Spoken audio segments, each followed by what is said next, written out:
नरसिंह भगवान को प्रणाम करते हुए, भोगनाथ देवता को प्रणाम करते हुए, सभी देवी देवताओं को नमन करते हुए इस अवसर पर उपस्थित जो कि सभी यहाँ पर उपस्थित अतिथि आज आशीर्वाद देने के लिए यहाँ पर एकत्रित हुए हैं। हमारे बीच में सर्वप्रथम रुद्रेश्वर महाराज जी के माली आदरणीय पूजनीय श्री सुनील नौटियाल जी, मैं आपके श्री चरणों में नमन करते हुए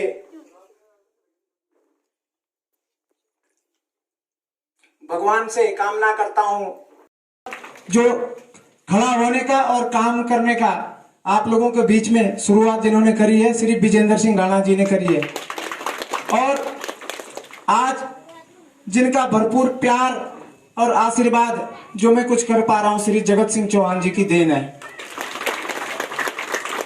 आदरणीय श्री जयवीर सिंह ठाकुर साहब यहाँ पर उपस्थित हैं, आपका भी मैं हार्दिक दिल से स्वागत अभिनंदन करता हूं। हमारे बीच में श्रीमान शोभेंद्र सिंह रावत, जिनका मार्गदर्शन हमको मिलता रहता है, श्री आपका भी बहुत बहुत हार्दिक स्वागत अभिनंदन। और हमारे बीच के बुजुर्ग और इस गांव के को मार्गदर्शन देने वाले और हमको मार्गदर्शन, जब आप उत्तरकाशी में सीडीओ के क्लर्क थे, तब आपकी जब चिट्ठियां थी तो मेरी दादी जी स्वर्गीय श्रीमती रमोली देवी जी महिला मंगल की अध्यक्ष हुआ करती थी। जब मैं इनके और श्री जयेंद्र सिंह राणा जी के पत्र देखता था लिखे हुए, मैं इतना कुछ कर नहीं पाया, लेकिन इनके लिखे हुए पत्रों को मैं अपने ध्यान में बैठाता था, जो कि मुझे आज थोड़ा बहुत चलने के लिए काम आ रहे हैं। हमारे बीच में जिनका आशीर्वाद और जिनकी कृपा, हमारे श्री चाचा जी के ससुर हमारे नाना जी, जिनकी कृपा हमारे परिवार पर, जिनका आशीर्वाद बना रहेगा, श्री अत्तर सिंह राणा जी, नानी जी, और अपने बीच में मेरे पूजनीय पिताजी, जिनकी कृपा मुझ पर है और जिनकी बनाई हुई पहचान से लोगों ने मुझे आज पहचाना है। हमारे बीच में श्री केंद्र सिंह राणा जी, जिनका मार्गदर्शन सदैव हमको मिलता रहता है। इस क्षेत्र के पूर्व जिला पंचायत सदस्य के का प्रतिनिधित्व जिन्होंने किया, श्रीमान मातपर सिंह रावत जी, आपका मार्गदर्शन हमको मिला, मैं आपका भी हार्दिक स्वागत अभिनंदन करता हूं। चाचा जी के सहयोगी श्री जयवीर सिंह रावत जी, आपका भी मैं इस अवसर पर हार्दिक दिल से स्वागत अभिनंदन करता हूं।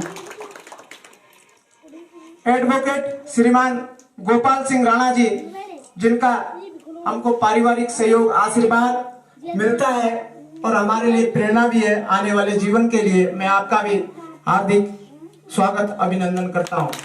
श्री राजेश रावत जी, आपका मार्गदर्शन और सहयोग प्यार हमको मिलता रहता है, आपका भी हार्दिक स्वागत अभिनंदन करता हूं। हमारे युवा तेज तलार श्री कुलदीप सिंह चौहान जी, आपका भी मैं हार्दिक स्वागत अभिनंदन करता हूं। श्री रणवीर सिंह रावत जी नौगांव से हैं, और जिनको देखते हुए मैं सच बताऊं, इसमें कोई दोहराई नहीं, हमें भी ऊर्जा आती है। परिस्थिति कैसी भी हो, किसी भी परिस्थिति में काम करना पड़ा, मैं वास्तव में इस बात को बोलता हूं, जब मैं श्री रणवीर सिंह रावत जी को देखता हूं तो मुझे भी आती है, चलो झेल लेंगे, जैसा भी जीवन में जो कठिनाइयां आएगी, मैंने देखा है उनको। आपका भी मैं बहुत हार्दिक स्वागत करता हूं। हमारे व्यापारी भी हैं और नगर सभासद भी हैं, आदरणीय अग्रवाल जी, आपका भी बहुत बहुत हार्दिक स्वागत अभिनंदन करता हूं। श्री जसपाल सिंह ठाकुर साहब महामंत्री हैं आप बीजेपी की के, आपका भी बहुत बहुत हार्दिक स्वागत अभिनंदन करता हूं। श्री ज्योत सिंह रावत जी सहकारी समिति में आप सचिव हैं, आपका भी बहुत बहुत हार्दिक स्वागत अभिनंदन। श्री प्रवीण सिंह राणा जी, आपका भी बहुत बहुत हार्दिक स्वागत अभिनंदन। विजेंद्र सिंह राणा जी, आपका भी बहुत बहुत हार्दिक स्वागत अभिनंदन।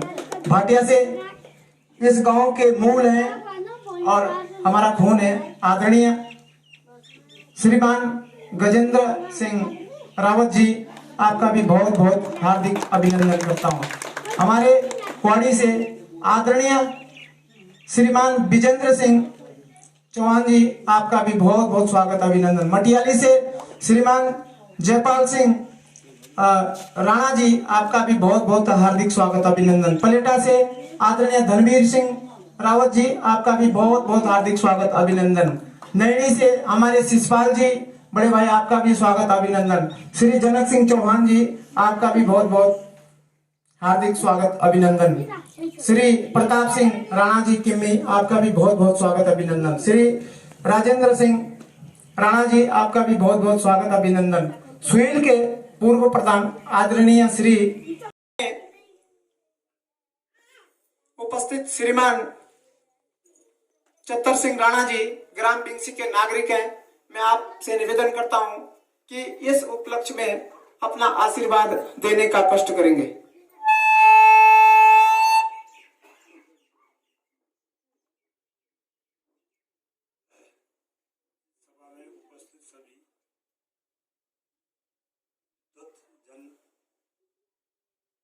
और श्री बहत्तर सिंह राणा जी जो आज सेवानिवृत्त होकर आए हैं, आप सभी को मेरा हार्दिक अभिनंदन। सॉल्व करने का कष्ट करें।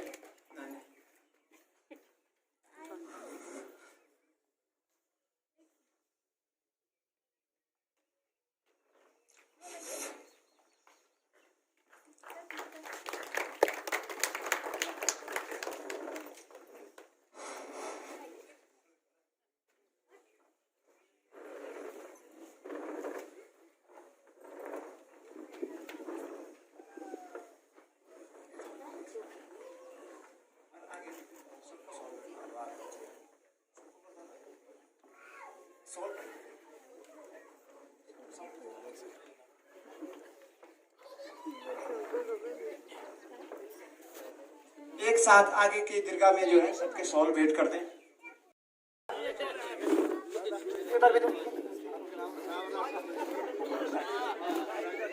मैं चाचा जी से निवेदन करता हूं, एक सॉल्व आदरणीय पिताजी को श्री पूर्ण सिंह चौहान जी को आप भेंट करने का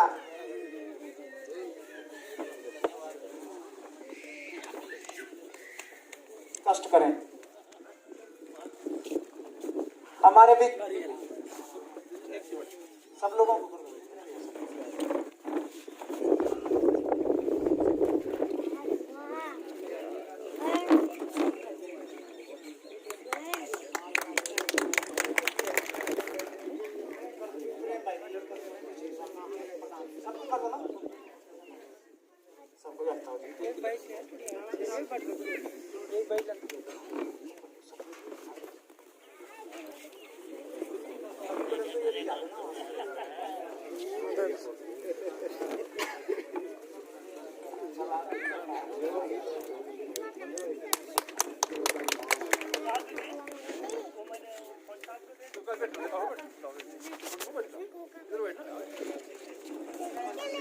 मैं श्री जगमोहन सिंह चौहान जी से निवेदन करता हूं कि आप इस अवसर पर सभी अतिथियों के सम्मान में दो शब्द कहने का कष्ट करेंगे। श्री जगमोहन सिंह चौहान जी, श्री अमित सिंह चौहान जी, श्री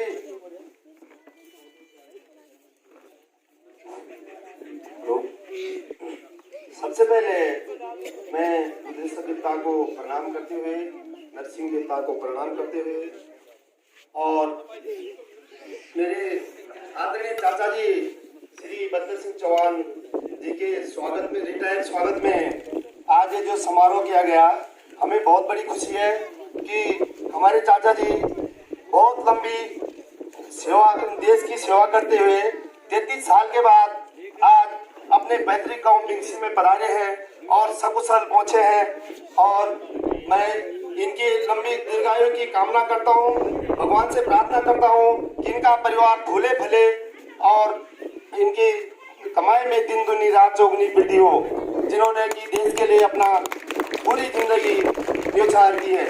तथा मैं अपने सबसे पहले अपने बुजुर्गों और नौजवानों तथा माताओं और बहनों का मैं स्वागत करता हूं। धन्यवाद। और हमारे बीच में आपके इन सब कार्यों के लिए बराबर आपका भी सहयोग रहा है। निश्चित रूप से आप भी काबिल तारीफ हैं। मित्रों, एक सिविलियन और एक फौजी में बहुत अंतर होता है।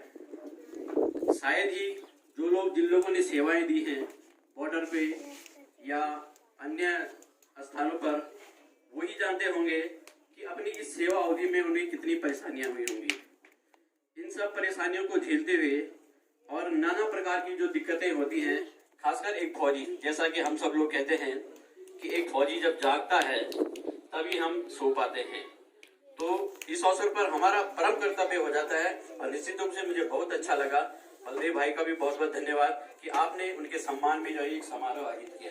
साथियों, मैं भगवान से प्रार्थना करूंगा कि जैसे ही इनके जो शुरू के दिन थे वो समाप्त हुए, आने वाले जो जीवन के दिन हैं उनके लिए शुभकामनाएं देता हूं और भगवान से प्रार्थना करूंगा कि आगे जो है इनकी जो उम्र है, आपका जो जीवन है, निश्चित रूप से समाज सेवा में लगेगा, आपके गांव में खुशहाली आएगी और आप जो है युवाओं के लिए जब मार्गदर्शक बनेंगे। रिटायरमेंट के बाद आदमी जब घर आता है, निश्चित रूप से अपने सगे संबंधियों से मिलता है और कुछ कसौटियां होती हैं। 3 कसौटियां हैं जिन्हें देखकर आप लगता है कि हाँ, मैं इस पे खरा उतरा हूँ, मैंने अपने जीवन में कुछ किया है या नहीं किया है। आप जब आओगे तो निश्चित रूप से आपके सगे संबंधी, आपके यार दोस्त आपसे पूछेंगे कि आपका स्वास्थ्य कैसा है। 32 वर्ष सेवा देने के बाद वास्तव में ही कुछ परेशानियां आई होंगी और इन सब परेशानियों को झेलते हुए अगर आप आज फिट है तो ये सबसे बड़ी उपलब्धि आपके लिए है कि आप इतना परिश्रम करने के बाद भी फिट है। बहुत सारे लोग विकलांग हो जाते हैं, दिव्यांग हो जाते हैं, कई प्रकार की परेशानियां आती है, लेकिन इस बात के लिए आप बधाई के बाद है कि आप आज भी फिट है। दूसरा, आपसे लोग पूछेंगे कि आपके बच्चे क्या कर रहे हैं। मित्रों, मुझे यह जानकर भी बहुत खुशी हुई कि आपका बालक अब मेरे ख्याल से सीआरपीएफ में जो है एसआई के पद पर सेवारत है। ये भी आपके लिए बहुत बड़ी उपलब्धि है। दूसरे बालक ने आपके जो इंजीनियरिंग में डिप्लोमा किया है वो भी लगा हुआ है, ये भी बहुत बड़ी उपलब्धि आपके लिए। तो निश्चित रूप से आपका परिवार जो है सुख और समृद्धि से भरा हुआ है और यहाँ तक कि ये आपका व्यवहार और परिचय का ही परिणाम है। जैसे मुझे पता चला कि जिस समय वर्तमान में जो प्रधान है वो भी आपके परिवार से, आपके बड़े भाई की पुत्र वधु जो है निर्विरोध प्रधान इस समय जो प्रतिनिधित्व कर रही है बिंगसी का। तो ये भी आप सबके लिए बहुत सौभाग्य की बात है। और अंतिम जो कसौटी है वो ये है कि आपने अपने जीवन में कमाया क्या। सिविलियन दूसरे विभागों की तुलना में फौज का जो विभाग है उसमें बहुत अंतर है। निश्चित रूप से समाज में आज अगर किसी भी विभाग को सम्मान से देखा जाता है तो वो सिर्फ आर्मी है या फौज है। हम सब लोग उन्हें बहुत सम्मान से देखते हैं और आपने जीवन में जो सेवाएं की उसके लिए आप जो बधाई के पात्र है। तो इन्हीं शब्दों के साथ मैं ये कह सकता हूँ कि आप जीवन की कसौटी पे खरे उतरे और आगे के जीवन के लिए आपके लिए बहुत बहुत शुभकामनाएं। आप अपने गांव में जो है सुख और समृद्धि लाएं, नए जवानों का मार्गदर्शन करें, उन्हें सिखाएं कि आप आत्मनिर्भर कैसे बन सकते हैं या और चीजों में आगे कैसे। मैं जैसे देख रहा था कुरुल्ला में एक फौजी रिटायर्ड होके आया है, उसने भर्ती पूर्व प्रशिक्षण केंद्र खोला है। तो निश्चित रूप से ये छोटे हर प्रत्येक गांव में किया जा सकता है और अगर हमारे घर में और हमारे क्षेत्र में लड़कों की नौकरी लगती है तो इससे बड़ी उपलब्धि हम सबके लिए कुछ नहीं होगी। तो मैं अपनी वाणी को यही विराम करता हूँ। आप सब लोगों का बहुत बहुत धन्यवाद। इसी क्रम को आगे बढ़ा एसएसबी से सेवानिवृत्त हुए हमारे बीच में भाई बख्तर सिंह जी और उनके अन्य सेवानिवृत्त साथी, यहाँ पर उपस्थित सभी राजनीतिक पार्टियों के प्रतिनिधि और समाज के सामाजिक कार्यकर्ता और पिंगसी ग्राम के ग्रामवासियों, मैं श्री चौहान जी से एक निवेदन करना चाहूंगा कि अभी तो आप जो है सिर्फ देश की सेवा से निवृत्त हुए हैं, लेकिन आप ये मत सोचना कि अब मैं आराम फरमाऊंगा, क्योंकि असली जिम्मेवारी समाज सेवा की अब आप लोगों के कंधे के ऊपर आई है। और जो हमारे फौजी होते हैं वो समाज का एक आईना होता है, क्योंकि हर कोई ईमानदार रहना चाहता है लेकिन वो रह नहीं पाता है, क्योंकि उसके सामने ऐसी समस्याएं आती है। लेकिन अगर देश में ईमानदारी की अगर कोई मिसाल है तो वो मैं तो एक फौज को ही मानता हूँ। और आपके साथ साथ यहाँ पर हमारे 3 साथी और भी हैं जिन्होंने देश की सेवा की है। और सबसे बड़ी बात यह है कि मेरे ख्याल से 1 आध सालों के ही अंतर में आप लोग सेवानिवृत्त हुए हैं और इसी ब्लॉक के हैं, तो आप लोगों के ऊपर समाज को सुधारने की एक बहुत बड़ी जिम्मेदारी अब आई है। और मेरा आप चारों लोगों से अनुरोध है कि आप एक दूसरे को कोऑपरेट करते हुए, एक दूसरे का सहयोग लेते हुए हमारे आने वाले पीढ़ी को अपने सेवाओं का लाभ देंगे और इस समाज को सुधारने का और स्वच्छ बनाने का अपना जो कार्य है उसे पूरा करते रहेंगे। इन्हीं शब्दों के साथ धन्यवाद। बहुत बहुत धन्यवाद राणा जी। इसी क्रम को आगे बढ़ाते हुए मैं श्री मातपर सिंह रावत जी से निवेदन करता हूँ कि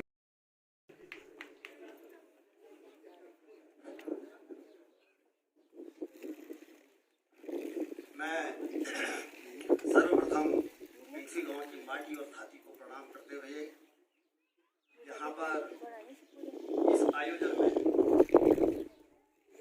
जो उपस्थित हुए हैं, जैसे कि मंच पर मैं अलग अलग नाम तो नहीं पुकार सकता हूँ, लेकिन यहाँ पर जितने भी जनप्रतिनिधिगण किसी भी राजनीतिक दल से रहे हों या सेवानिवृत्त रहे हों, मैं सभी का यहाँ पर बलदेव सिंह जी को तो इसका बहुत बहुत धन्यवाद।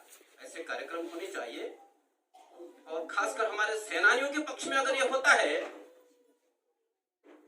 जो एक अथक सेवा हमारे देश को देते हैं, हमारी माटी, हमारे नौजवान, हमारा देश, हमारा आन और बान और शान रात और दिन इनके हाथों में है। मित्रों,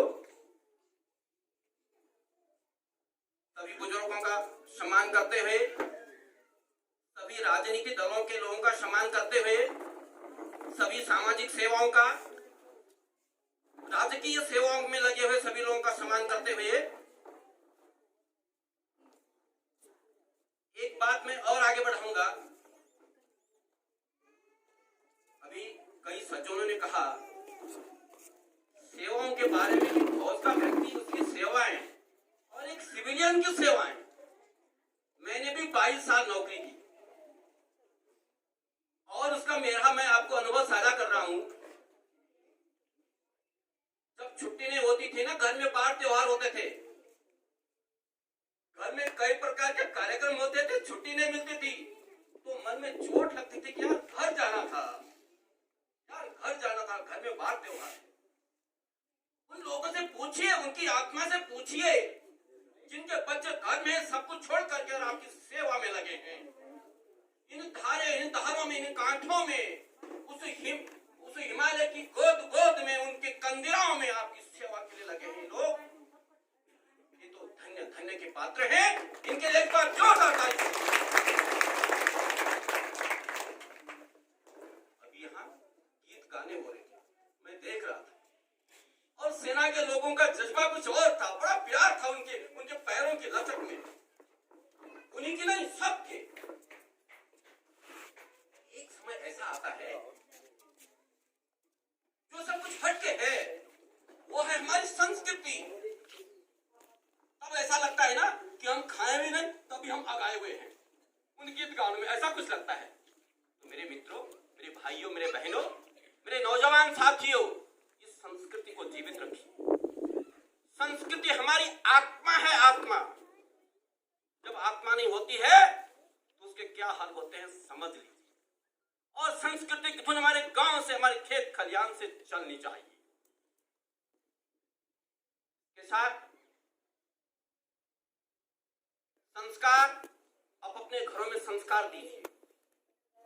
आजकल कुछ लोग दारू शराब, माफ करना, कुछ पीते होंगे जरूर पीजिए या जो साफ करना, लेकिन मेरा बोलने का एक फर्ज है, दारू भांग, इसमें हमारी युवा पीढ़ी पूरी तरह से इसमें तल्लीन हो गई। आप विचार करिए, जो माँ बाप अपने जेब काट करके उन बच्चों पर पैसा खर्च कर रहा है, मेरा बच्चा कुछ बनेगा, क्या हाल हो रहे हैं उस बच्चे के, तो संस्कार जरूर दीजिए, उस पर निगरानी जरूर रखिए। भाई, तुम्हारा बच्चा एक हीरा बन के आना चाहिए, अगर देहरादून भेजा है तो कुछ बन के आना चाहिए।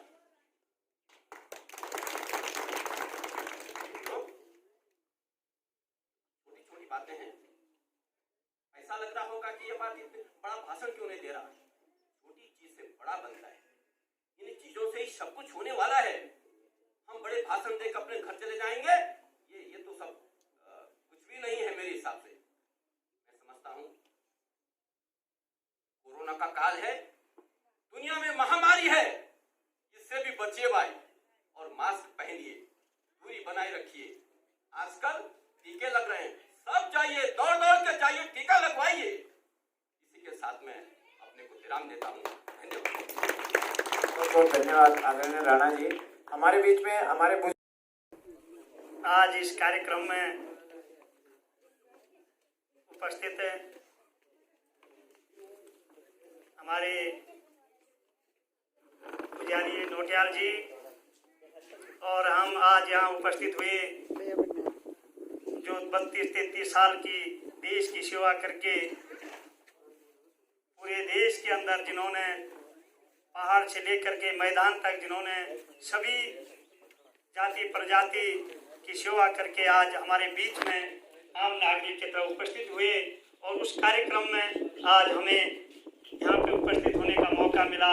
ऐसे हमारे आदरणीय चौहान जी, यहाँ पे उपस्थित हमारे सभी वरिष्ठ जन जो इस कार्यक्रम में उपस्थित हुए, और हमारे छोटे भैया आदरणीय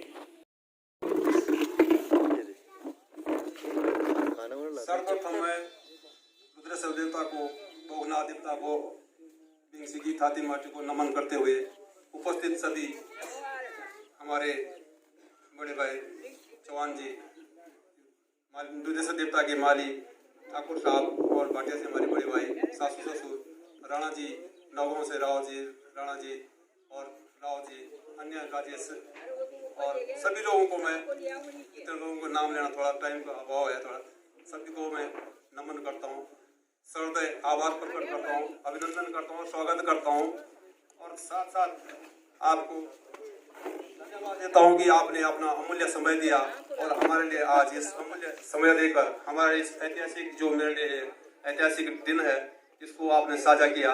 इसका आप लोगों का मैं आभारी रहूँगा।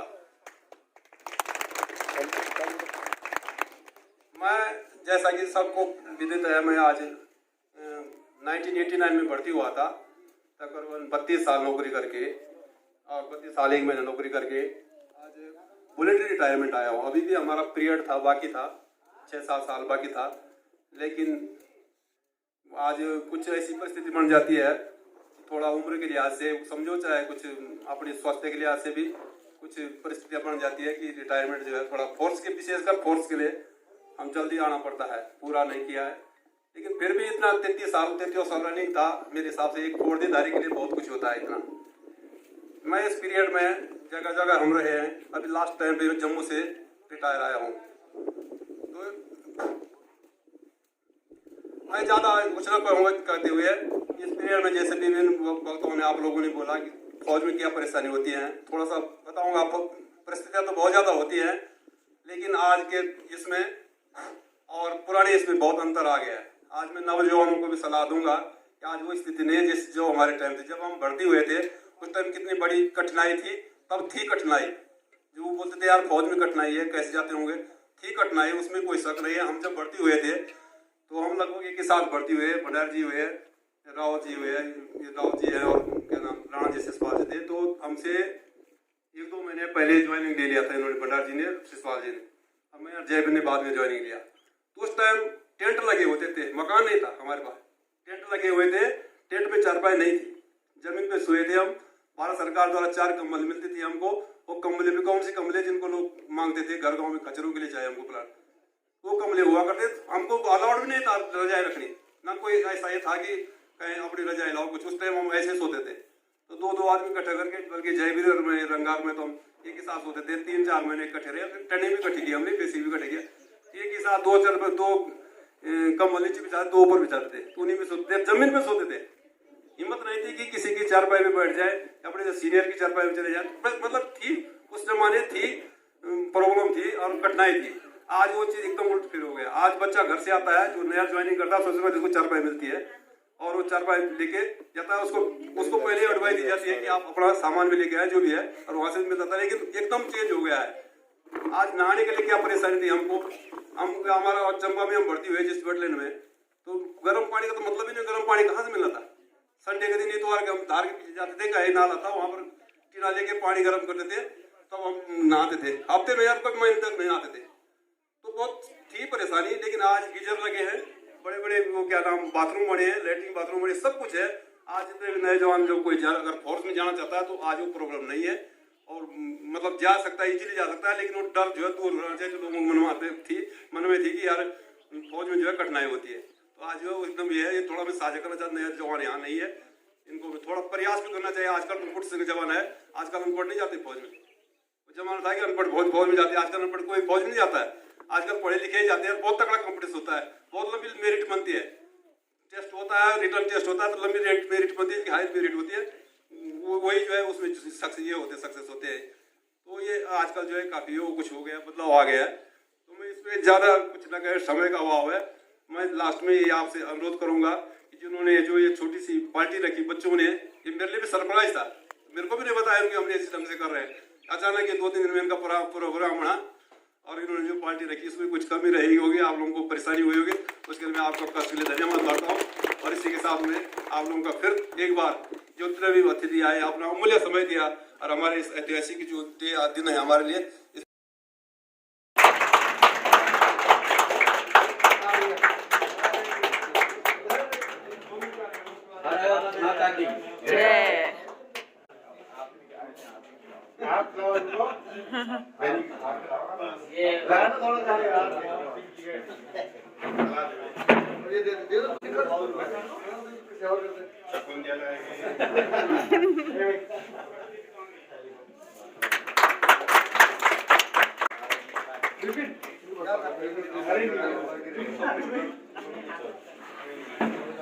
बच्चों चलो खत्म हो जाएगा केक।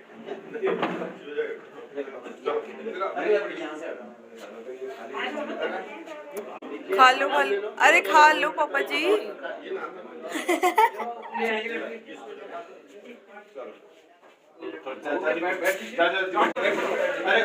फोटो